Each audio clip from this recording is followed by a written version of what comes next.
So back with another one. Like, share, subscribe, leave a comment. I just don't understand what it takes to get you guys to hit the like button. The like button is something so easy. Just hit the like button. It helps with the algorithm. Leave a comment. Say hey. I mean, I just don't understand. But this Clover and pivot strategy is the strategy that, I was going to put this that, that right now. Now, it's been used by the Republicans as well, but Democrats or the powers that be, let's just put it like that. You know what? We're going to take it out of, okay. That the powers that be use, and this was written in 1966 by Cloward to create chaos and crisis, to get the people to move the way they need them to move. Now, this was written in the 66 to end poverty, and it was three groups: blacks, getting them on welfare to overwhelm the system. Bring that back to 2024. Same strategy. They do the same things over and over and over again. Why?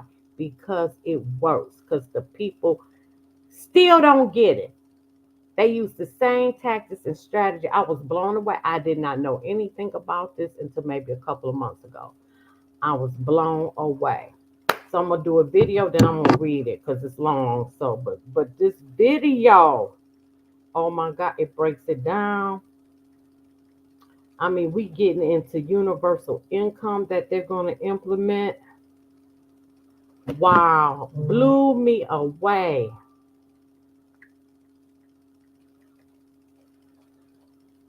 Okay, I'm gonna start this over. Richard Cloward and Francis Fox Piven were not only collaborative professors in political science and sociology, they were husband and wife. Professor Piven is still living at the age of 91, but her husband, Richard Cloward, passed away in 2001. At this point, in 2024, what is probably their most effective work together is hardly known or discussed. It's playing out before our eyes, though, in many forums and in Sure many is. political arenas, and understanding their ideas at this point is paramount to the preservation of freedom. In 1966, Cloward and Piven published an essay called The Weight of the Poor, a Strategy to End Poverty. This was their primary focus and passion, especially for Frances. She was an activist, a socialist, and a Marxist who sought to utilize whatever means necessary to create the most equitable, classless utopia, just as Karl Marx had always dreamed. So it's important I preface all of this by saying that their strategy was meant to eliminate poverty. But it's this very framework and strategy being applied elsewhere today. So this is what they wrote in 1966 about eliminating poverty. It is our purpose to advance a strategy which affords the basis for a convergence of civil rights organizations, militant anti-poverty groups, and the poor. If this strategy were implemented, a political crisis would result that could lead to legislation for a guaranteed annual income and thus an end to poverty. Okay, and now an end to guarantee income. What is the talk that they've been talking about the last few years? Universal income. You don't have to work, but they're gonna give you like $2,200 a month. That should pay for your rent, food, all of that. You don't have to work. They just gonna give it to you. You're gonna be in 15-minute smart cities, districts, Hunger Games, and you're not gonna need a car because you're gonna have grocery. Everything you're gonna need is gonna be right there in 15 minutes. And in order to leave your little 15-minute settlement wherever you're at, you're gonna have to ask permission if your mom lives across town. Oh yeah, it's getting to there. New world order in effect. Oh my God, this is so good. Statement in reverse.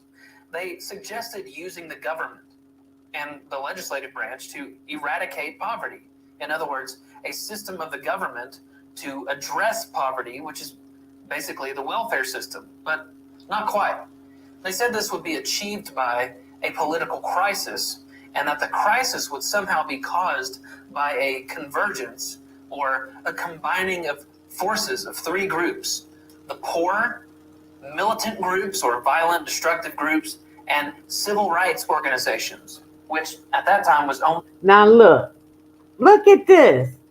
They putting the migrants, the Haitians in red states, Ohio and Alabama, the Ku Klux Klan. Now this is how you create a civil war, civil unrest, race riots. The Ku Klux Klan to issue a statement in Ohio. The Haitians do voodoo. Wow, look at what they're creating. They're creating a us versus them. Brilliant, brilliant, brilliant, absolutely brilliant. And we're going to fall headline and sinker in it. Brilliant. That's why they do the same tactics over and over and over because it works and we fall for it. And we're going to fall for this created crisis at the border. Wow. Wow. only referring to black civil rights groups. And you have to remember that this was just 2 years after the Civil Rights Act was passed. In summary, their opening argument here was instigating poor, black, violent people and others associated to create crisis so awful that the government would have no choice but to act. Okay? Now, the strategy evolves a bit. They wrote, the force for that challenge and the strategy we propose is a massive drive to recruit the poor onto the welfare rolls. It's important to remember the key component of crisis in Cloward and Piven's strategy, okay? Crisis. Here, they're suggesting as a treatment of poverty to get as many people on the welfare system as possible, that this would create the political and social crisis necessary for revolution, an intentional flooding of the system, if you will. But look, the migrants flooding the system, draining resources. Chicago, $1 billion in debt. California in debt. The government, New York in debt. They not coming to the aid, not giving up. Brilliant. Brilliant. Wow. Wow.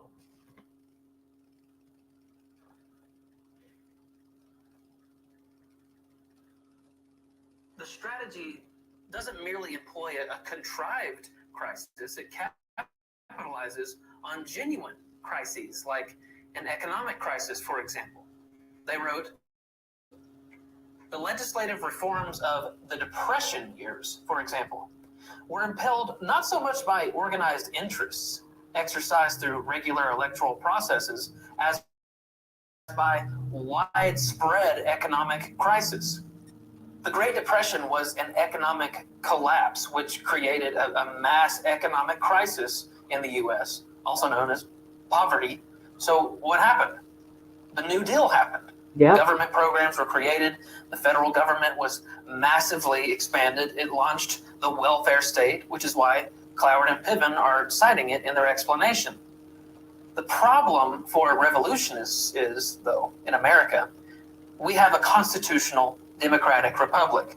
The opportunity for socio-political revolution is slim to none outside of crisis, without the full support and help of one of the major political parties, if not both. Not to worry, though, because Cloward and Piven had this all figured out in the 1960s.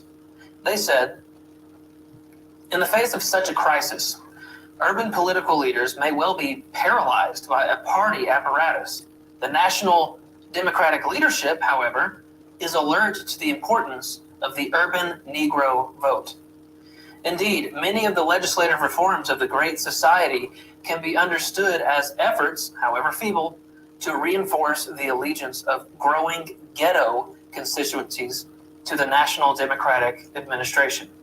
So the revised version of the Democratic Party after the realignments of 1932 emerged as a vessel for revolutionary change in America. FDR empowered the federal government through the New Deal, and following in his footsteps, Lyndon B. Johnson did the same with the Great Society in the 1960s. Wow. More government. Government is the solution to all problems. Expand, bloat, throw money in government expansion at the problems.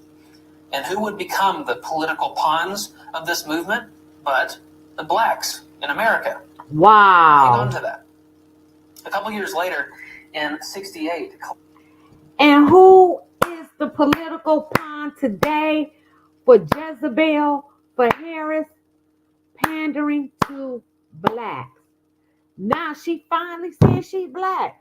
I almost fell out. And that was at the National Association for Black Journalists in Philly, which she fumbled that interview. Awful.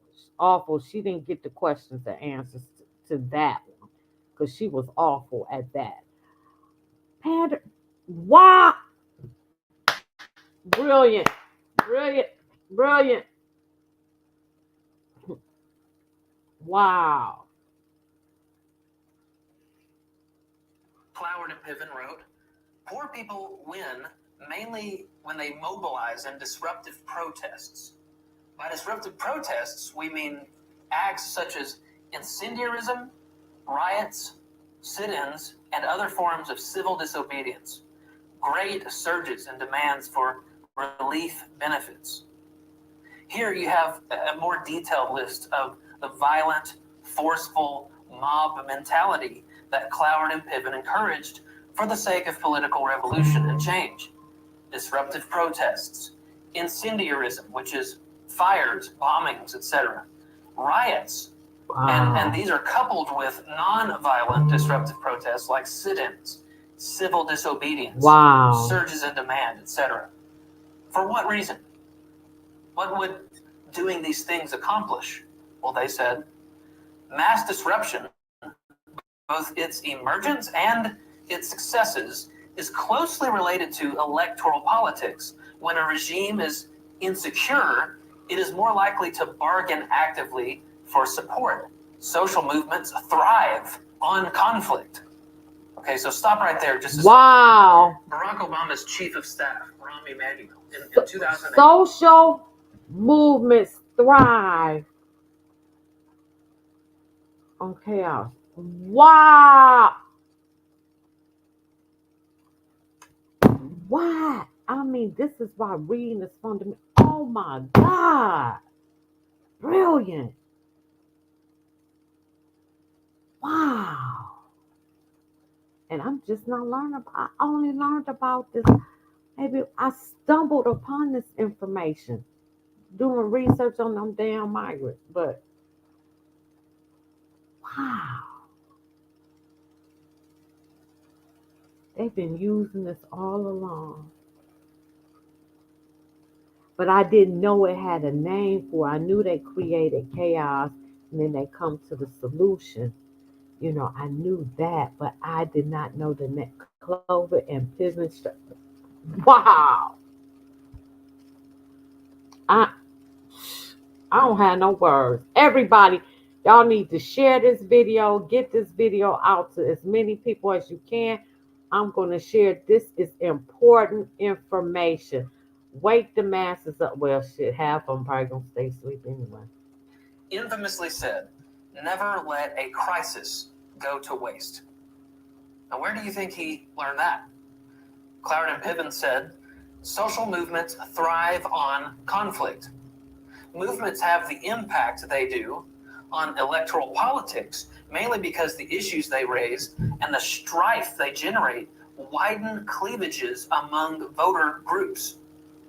So you have a crisis or a conflict, and revolutionaries, or you could call them Marxists, exploit the conflict to cause a defection in electoral politics. They called this dissensus politics. Dissensus politics, as opposed to consensus politics. Revolutionary change is not accomplished through a unified system, but a divided one. So we're going to talk about today's examples, but let's just think back to 4 years ago. Mark Levin wrote this. This strategy has also largely played out in America's streets and politics as Antifa, BLM, and other Marxist anarchist groups. Oh my God, I'll be right back. This is unbelievable. I thought it was open. Shut up.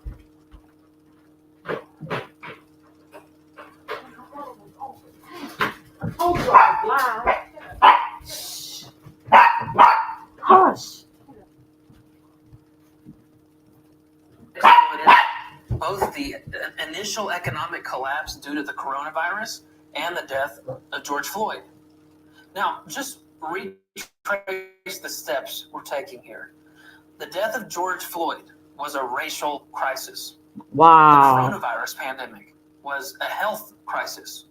Both of these things caused economic crisis. So once again, you have... And now you got the illegal migrant crisis. Wow. You can't make this up. Brilliant. Brilliant. These revolutionary mobs carrying out riotous, incendiary acts, exploiting dissensus politics, co-opting the Democrat Party to enact a revolution in the United States. Which major party was fully supportive of these groups? Which party was it that never once condemned their destructive rampage? Wow. Yep. On that note, the design of the American government is a massive hindrance to revolution. Even the minority power retains some form of power, and there are 3 branches of the federal government, and the states have individual power. Crises don't happen often enough or regularly enough to accomplish the extent of revolutionary change the Marxists are after. So what can we do to address that? Well, keep in mind this idea of dissensus politics and this age-old idea that we stand united, but we fall divided. Cloward and Piven wrote, social movements, even movements that are not particularly disruptive, can do what party leaders and contenders for office in a 2-party system will not do. They can raise deeply divisive issues. In fact, social movements thrive on drama and urgency and solidarity that result from raising divisive issues. So, what are the social movements of our day? What are the divisive issues of our time? In 2024, the migrant crisis. Leia, what? Man, you can't. This is brilliant. Have you noticed the exponential rate at which divisive issues have risen in the present age? Racial movements continue. Sexual movements have exploded. Climate movements have erupted. You're witnessing a blatant attempt at a revolution. But for what reason? A Marxist utopia? Yeah. Where everyone owns nothing and everybody has an equal slice of the American pie? No, of course not.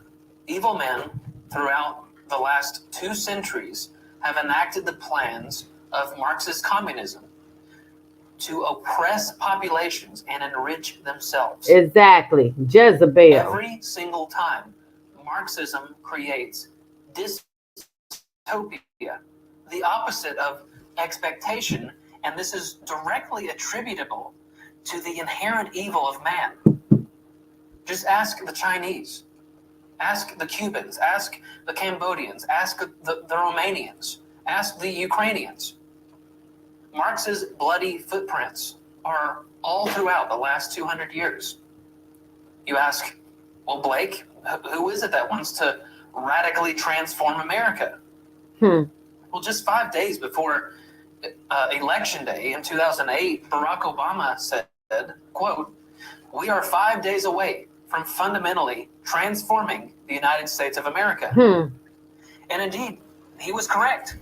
Federal spending skyrocketed. Sure did. Obama legislated from the Oval Office like a dictator. Sure From did. his office, outside of the legislative branch, he issued his dictates on amnesty, gay marriage, guns, private business, etc.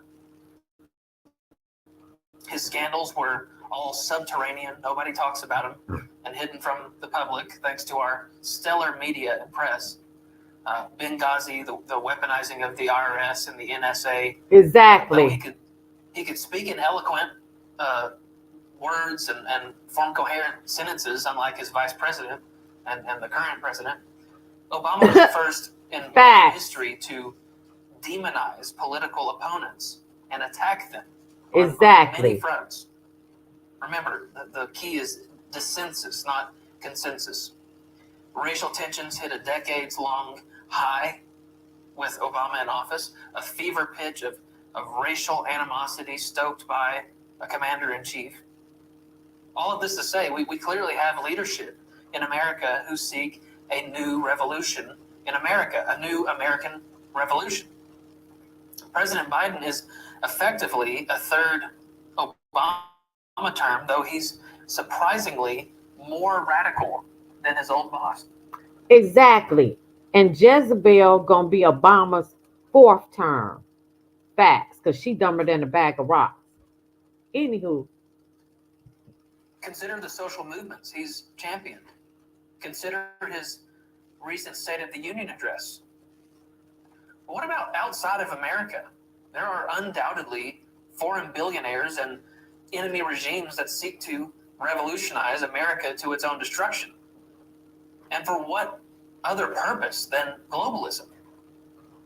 Consider America in April of 2024. Our government is massively overspending at such a colossal rate that it's economically unsustainable. It will lead to economic crisis. Exactly. That will, without question, rival the economic wasteland exactly. of the 1930s and the Great Depression. Exactly. All the US planned. dollar will lose its value rapidly over a shorter period of time, at which point it loses its place as the world's reserve currency. So the dollar is done, and this massive global economic crisis sets the stage for monetary revolution. A new currency, probably a digital one, exactly, which can easily be controlled and manipulated. I think this largely explains what's happening with Russia right now. It explains in part what's happening with China right now, but that's a conversation for a different day. We have a faith crisis in America where Christianity is no longer the religion of the land. We have a new religion, and it's liberalism. Right, facts. This should have been and you can't trust the liberal at all. Easter had to share the American calendar with the transgender day of visibility. Come on. We'll talk about more next week. We have races on our southern and even our northern borders. Facts. This administration refuses to enforce border and customs laws, rules, and regulations. Millions have entered either illegally or under the guise of asylum and are being flown and bussed around the United States. These are not Americans, but our sitting president says they are. And what social political opportunity is this creating? It's changing our electorate. It's changing the governmental composition. It's creating anarchy. It's endangering lives. It's creating more economic instability. Absolutely. It could be an economic time bomb. It could very well be the implantation of militaristic invaders, and it may surely be used to consolidate political power. A whole host of crises there. In a more abstract way, it's weakening the American identity, because all this runs parallel to the assaults on patriotism. And all of this just a manufactured crisis. And anybody who knows me know I said there are only two things standing between the New World Order: the Patriots and Iran. Once these two things are gone, that's it. For the purpose of fundamental transformation and revolution on a global scale. Now, what about this climactic crescendo of the sexual revolution? This crisis of gender and sexuality and personal identity, which is almost uniquely American. It's destroying men and women, boys and girls, and most importantly, the family, Facts. which is the bedrock of civilization. Facts. In similar fashion to how Democrats treated blacks in the 60s and made lofty promises of change and revolution, there is no plan to fix anything. Because the plan today Come on. is to destroy everything. Oh, wait. Now, there is no plan to fix anything. The plan is to destroy everything.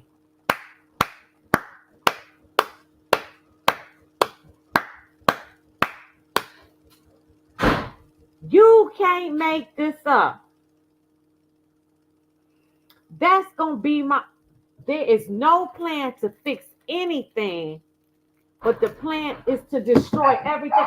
Open the door.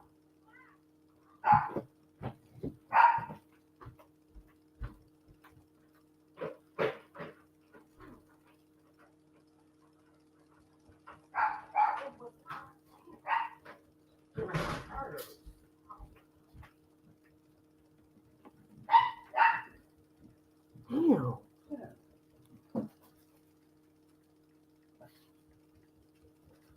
Oh, why y'all come over here this time? Correct. In my analysis of all this history and academic literature and the current social, economic, religious, political, global situation, the revolutionaries would, of course, not want you to know any of this, which is why I think Wikipedia just recently removed the opening paragraphs of an article defining the Cloward-Piven strategy. Here's what the site used to read. The Cloward-Piven strategy is a political strategy outlined in 1966 by American sociologists and political activists Richard Cloward and Francis Fox Piven. It is the strategy of forcing political change leading to societal collapse through orchestrated crises. The Cloward-Piven Societal collapse through orchestrated crisis. There you have it. Them damn migrants. You can't make this up.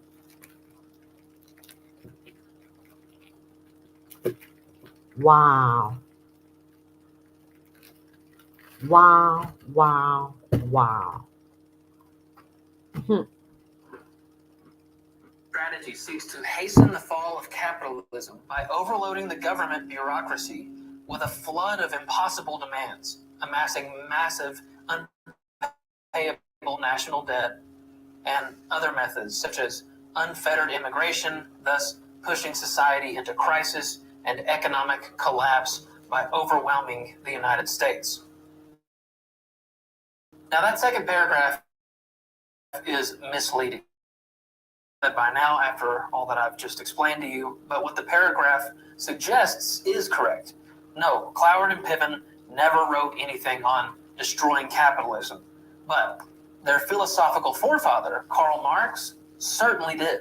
Sure Cloward did. and Piven never wrote anything about national debt or immigration, but you do see the framework for their strategy, from 1966 playing out before you to push the American society into crisis and economic collapse and overwhelming of the United States. Just remember the prophetic writings of George Orwell from 1984. Every record has been destroyed or falsified. Every book rewritten. Every picture has been repainted. Every statue and street building has been renamed. That is right. Every date has been altered. Fact. The process is continuing day by day and minute by minute. History has stopped. Nothing exists except an endless present in which the party is always right. James Lindsay is an author and academic here in America and from East Tennessee. Here's how he explained it on Joe Rogan's podcast. The Cloward Piven strategy, I'm sure you've heard about the Cloward Piven. Can you explain it? Yeah, it's pretty simple. That's how I found out about it. I had never heard of it. Brilliant The idea is that strategy. you take advantage of a system in the way that it's set up so that you overwhelm it. In particular, in this case, you're going to overwhelm social services. You're going to overwhelm, border enforcement. You're going to overwhelm whatever they're doing in the cities. It's like tens of thousands of dollars per taxpayer or whatever per year going to dealing with what they're calling the micro crisis. So you try to overwhelm the system in order to basically collapse it so that you can create a crisis, and the crisis creates the excuse to bring in new policies. Oh, well, maybe what we need is, what do they call it? E-Verify or something. So we need a digital system where we can track who everybody is, but then they get their digital system and then you're off to the races. This is an old strategy, well documented. In 1968, the Beatles released a song titled Revolution, in which John Lennon sang, "You say you want a revolution. Well, we all want to change the world, but when you talk about destruction, don't you know that you can count me out?" If there's any revolution that's going to happen, it's removing these Marxists, revolutionists, and globalists from our leadership in our American institutions of government and education and religion. The real revolution is coming to the tyrants who want to watch the world burn while they stuff their pockets and laugh at our demise. If it's not that, you can count us out. Thanks for watching this clip. Listen, I want to make sure that you stay. Man, that was so good. This is from We the Free. He only got 770 subscribers. I am going to make sure. Wow. He did a great job on that.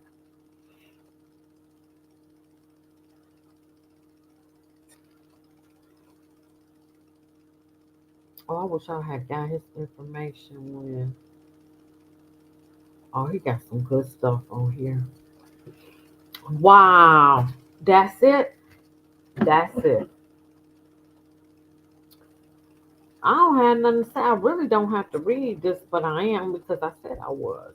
So I'm going to get just in depth on a little more research that I did on Cloward and Piven. They were both professors at the Columbia University School of Social Work, which he stated. The strategy was outlined in May 1966 in the liberal magazine The Nation, titled The Weight of the Poor to End Poverty. Cloward and Piven's article is focused on subversively compelling the Democratic Party, which in 1966 controlled the presidency and both houses of the United States, to redistribute income to help the poor. Well, we see that didn't happen. Did nobody get no money? I'm still waiting on my 40 acres. Okay.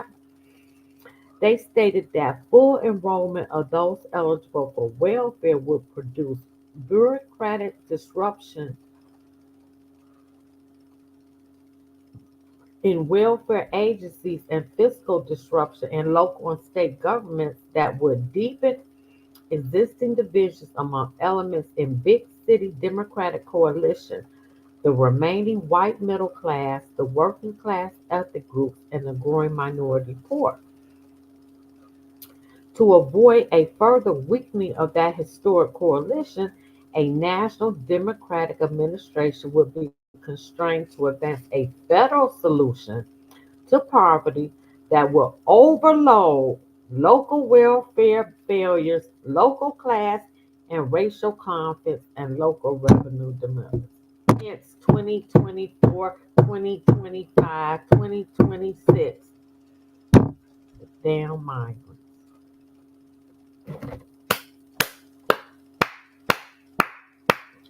I mean,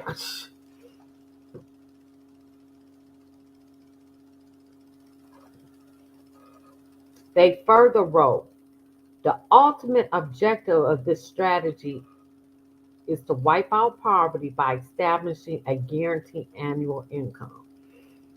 That's called universal income that they're trying to implement now. I'm gonna do something on universal income.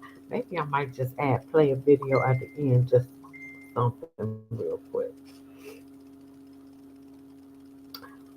Because the idea of individual social and economic mobility has deep roots. Even activists seem reluctant to call for national programs to eliminate poverty by outright redistribution of income. The authors pin their hopes on creating disruption within the Democratic Party. Conservative Republicans are always ready to declaim the evils of public welfare, and they would probably be the first to raise a hue and cry. But deeper and politically more telling conflicts would take place within the Democratic coalition. Whites, both working class, ethnic groups, and many in the middle class would be aroused against the ghetto poor. Wow, like I'm so roused against them illegal migrants. Wow. While liberal groups, which until recently have been confronted by the notion that the poor are few and will probably support the movement, oh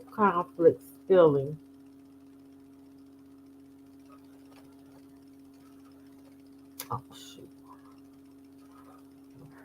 group conflicts spelling political crisis for the local party apparatus would thus become acute as welfare rolls mounted and strains on local budgets become more severe.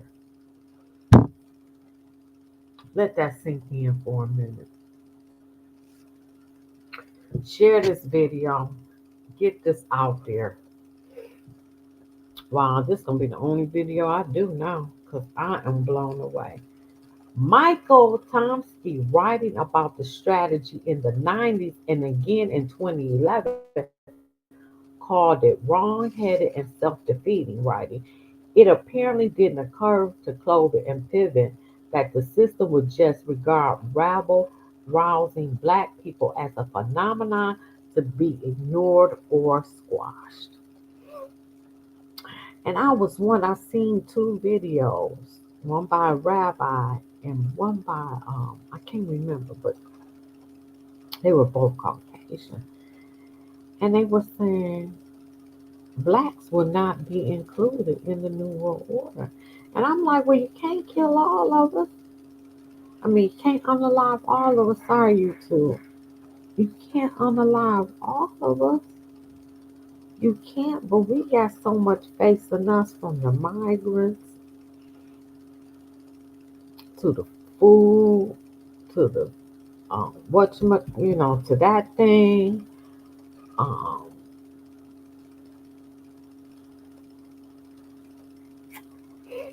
yeah, this the plan. That's the plan. In papers published in 71 and 77, Clower and Piven argued that mass unrest in the United States, especially between 64 and 69, did lead to a massive expansion of welfare rolls, though not to be guaranteed income programs that they had hoped for. Wow. Political science Robert Alberton disagreed, writing in 79 that the data did not support this thesis. He offered an alternative explanation for the rise in welfare caseload. Well, that's when you destroyed the black family in the 60s. You took the black man out of his rightful place, head of household, and look at what we got today. Mm, mm, mm. In his 2006 book, Winning the Race, political commentator John McWhorter attributed the rise in welfare state after the 60s to the Clover Piven strategy, but wrote about it negatively, stating the strategy created generations of black people for whom working for a living is an abstraction. That is a fact. That is a fact. According to historian Robert E. Ware in 2007, although the strategy helped to boost recipient numbers between 66 and 75, the revolution its proponents envisioned never transpired.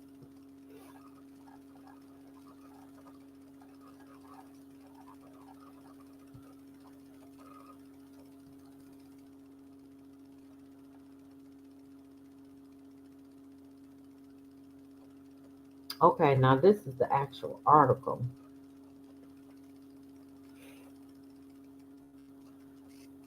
This is the article that they wrote. How can the poor be organized to press for relief from poverty? How can a broad based movement be developed and current disarray of activist forums be halted? These questions confront and confound activists today. It is our purpose to advance a strategy which affords the basis for convergence of civil rights organizations, militant anti poverty groups, and the poor.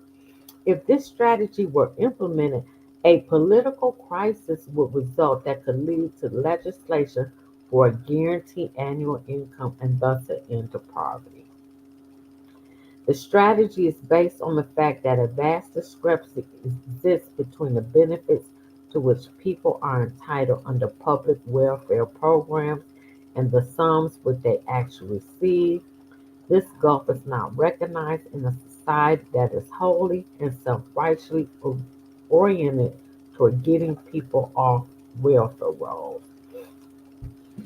It is widely known, for example, that nearly 8 million persons, half of them white, now exist subsist on welfare. But it's not generally known that for every person on the rolls, at least one or more probably meets existing criteria of eligibility but is not obtaining assistance. The discrepancy is not an accident stemming from bureaucratic inefficiency, rather, it is an integral feature of the welfare system which, if challenged, would precipitate a profound financial and political crisis. The force for that challenge and strategy we propose is a massive drive to recruit the poor onto welfare rolls. That was the strategy for us is to make us a permanent underclass and get us on welfare. If you still listening to this, brilliant. It worked, didn't it? 'Cause you got generations on welfare from the 60s. That's a fact. Wow. The, dis- the distribution of public assistance has been a local and state responsibility, and that accounts in large part for the absolute character of welfare practices. Despite the growing involvement of federal agencies in supervisory and reimbursement arrangements, state, local, and community forces are still divisive. The poor are most visible and proximate in the local community. Antagonism toward them and toward the agents which are implemented with them has always therefore been more intense locally than at a federal level. And wow. Let me see if I can find some. I'm not gonna read this all day. The distribution of public assistance have been a local and state responsibility, and that accounts in large part of absent character of welfare practices. Despite the growing involvement of federal agents in supervising and reimbursement arrangements, state and local community forces are still decisive. The poor are the most visible and proximate in local communities. Oh, I read that, didn't I?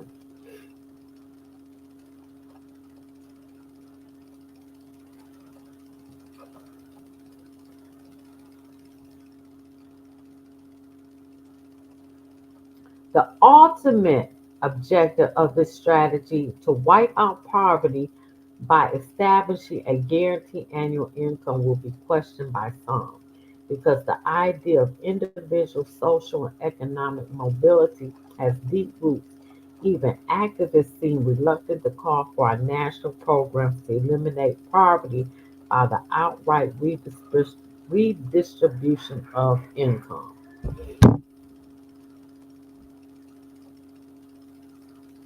Instead, programs are demanded to enable people to become economically competitive. For example, one third of 35 million poor Americans are in families headed by females. This was written in 1966. These heads of families cannot be aided appropriately by retraining, higher minimum wages, accelerated rates of economic growth, or employment in public works projects. Nor can the 5 million age who are poor, nor those whose poverty results from ill health of the wage earner. Programs to enhance individual mobility will chiefly benefit the very young.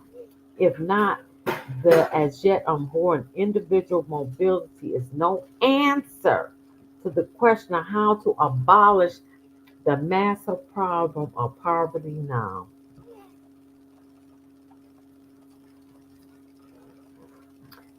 Several ways have been proposed for redistributing income through the federal government. It is not our purpose here to assess the relative merits of these plans, which are still undergoing debate and clarification.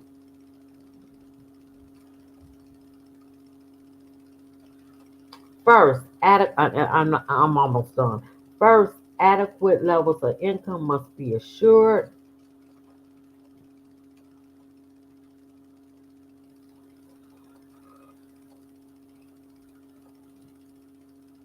Second, the right to income must be guaranteed, or the oppression of the welfare poor will not be eliminated because benefits are conditional under present public welfare system. Submission to arbitrary governmental power is regularly made the price of subsistence. People have been coerced into attending literacy classes or participating in medical or vocational rehabilitation rings on pain of having their benefits terminated. That is a fact. Men are forced into labor on virtually any terms, lest they forfeit their welfare aid. One comprised literacy, health, and work, while still vigorously opposing the right of government to compel compliance with these values. Conditional benefits result in violations of civil liberties throughout the nation and in a pervasive oppression of the poor. So you just want to just get the money and you do nothing? Is that you creating a group of helpless people who cannot survive on their own without government assistance? Wow. Wow. Wow. If new systems of income distribution continue to permit the professional bureaucracies to choose when to give and when to withhold financial relief, the poor will once again be surrendered to an arrangement in which their rights are diminished in the name of overcoming their vices. You can't make this up. Those who lead the attack on the welfare system must therefore be alert to the pitfalls of inadequate but placating reforms which give the appearance of victory to what in truth defeat. Oh my God. Mm. Basic assistance for food and rent. The most striking characteristic of public welfare practice is that great many people who appear to be eligible for assistance are not on the welfare rolls. The average monthly total of New York City residents receiving assistance in 1959 was 325,771, but according to the 1960 census, 716,000 persons subsisting on incomes at or below the prevailing welfare eligibility level. 2,070 for a family of four. They was making that kind of money back then. Wow.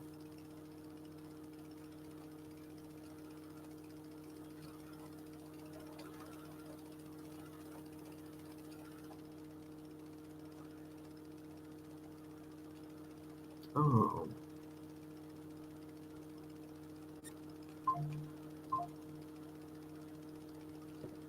wow. I think this is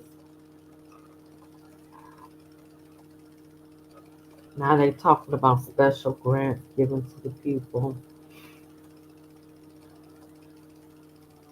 This is a really long article. Wow. But if you ever want to read it, wait, let me see, what is this?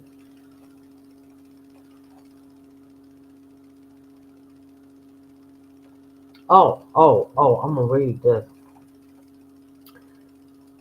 To generate an expressive political movement, cadres of aggressive organizers will have to come from the civil rights movement and the churches, from militant low income organizations like those formed by the Industrial Areas Foundation. Wow. And from other groups on the left. These activists should be quick to see the difference between programs to redress individual grievances and a large scale social action campaign for national policy reasons.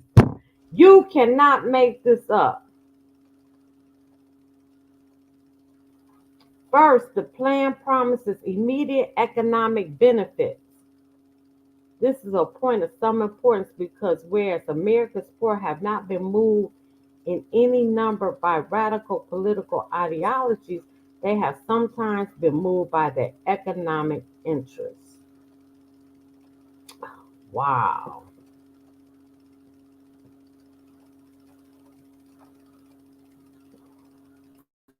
Second, the strategy to succeed. One need not ask more or most of the poor than that they claim lawful benefits. Thus, the plan has extraordinary capability of yielding mass influence without mass participation, at least at the term participation is ordinarily understood.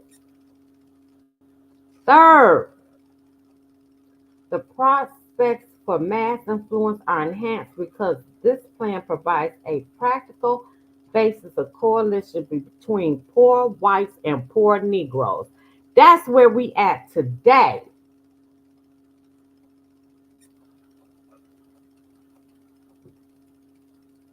Wow.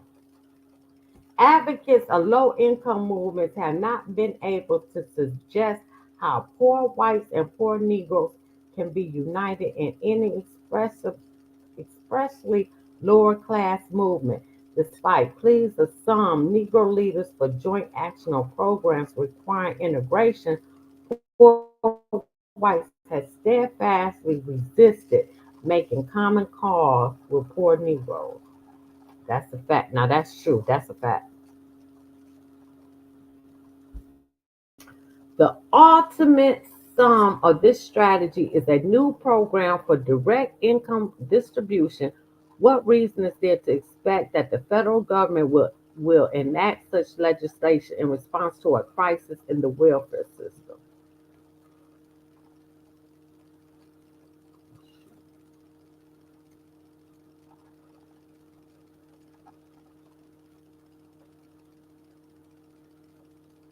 By crisis, we mean a publicly visible disruption in some institutional sphere.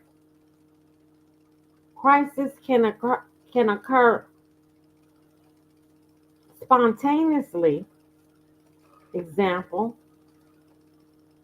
intended result or tactics of demonstration and protest, which either generate institutional disruption or being unrecognized disruption to public attention, public trouble in a political liability. It calls for action by political leaders to stabilize the situation because crisis usually creates or exposes conflict. It threatens to produce cleavages in a political consistence which politicians will ordinarily act to avert.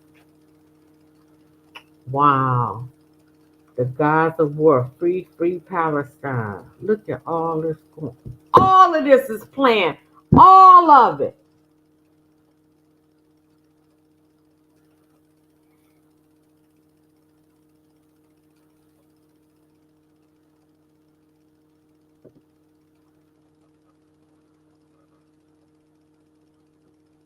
Wow.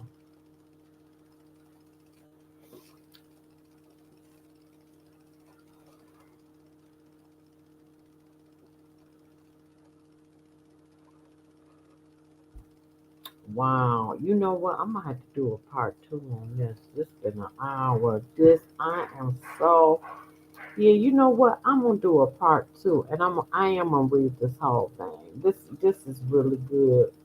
And I think I stopped here. I gotta figure out where I stopped at. Yeah, I'm gonna read this whole thing.